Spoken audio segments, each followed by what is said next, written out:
വിദേശയാത്ര കഴിഞ്ഞ് സോണിയാഗാന്ധി ഇന്ന് രാത്രിയിൽ ഡൽഹിയിൽ തിരിച്ചെത്തും. 5 സംസ്ഥാനങ്ങളിലെ തെരഞ്ഞെടുപ്പ് ഫലവുമായി ബന്ധപ്പെട്ട ചർച്ചകളിലാണ് കോൺഗ്രസ് ഹൈക്കമാൻഡ്. പുതിയ KPCC അധ്യക്ഷനെ സംബന്ധിച്ച ചർച്ചകൾ ഈ ആഴ്ച അവസാനമേ സജീവമാകൂ. ഹൈക്കമാൻഡിന്റെ മനസ്സിലിരിപ്പ് വ്യക്തമാകാതെ സംസ്ഥാന തലത്തിലെ ചർച്ചകൾക്ക് പ്രസക്തിയില്ല. മണിപ്പൂരിൽ നിന്നുള്ള മടക്കയാത്രയിൽ ഡൽഹിയിലെത്തുന്ന പ്രതിപക്ഷ നേതാവ് രമേശ് ചെന്നിത്തല ഹൈക്കമാൻഡുമായി പ്രാഥമിക ചർച്ച നടത്തിയേക്കും.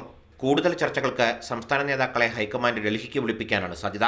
അതൊക്കെ ഹൈക്കമാൻഡ് തീരുമാനിക്കേണ്ട കാര്യങ്ങളാണ്. ഹൈക്കമാൻഡ് തീരുമാനിക്കും. നിലവിലുള്ള വൈസ് പ്രസിഡന്റുമാരിൽ ഒരാൾക്ക് താൽക്കാലിക ചുമതല നൽകാനുള്ള സാധ്യതയേറി. അങ്ങനെയെങ്കിൽ VD സതീശനോ MM ഹസനോ ചുമതല നൽകും.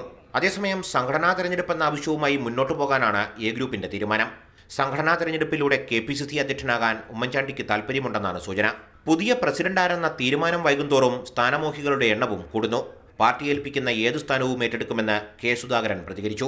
ഞാൻ പാർട്ടിയുടെ ഒരു ഫുൾ ടൈം വർക്കറാണ്. പാർട്ടി ഏൽപ്പിക്കുന്ന ഏത് ഉത്തരവാദിത്വം ഏറ്റെടുക്കാനും ഞാൻ മനസ്സുകൊണ്ട് തയ്യാറുമാണ്. MPമാരായ മുല്ലപ്പള്ളി രാമചന്ദ്രൻ, KV തോമസ് എന്നിവർ സജീവമായി കരുനീക്കങ്ങൾ നടത്തുന്നുണ്ട്.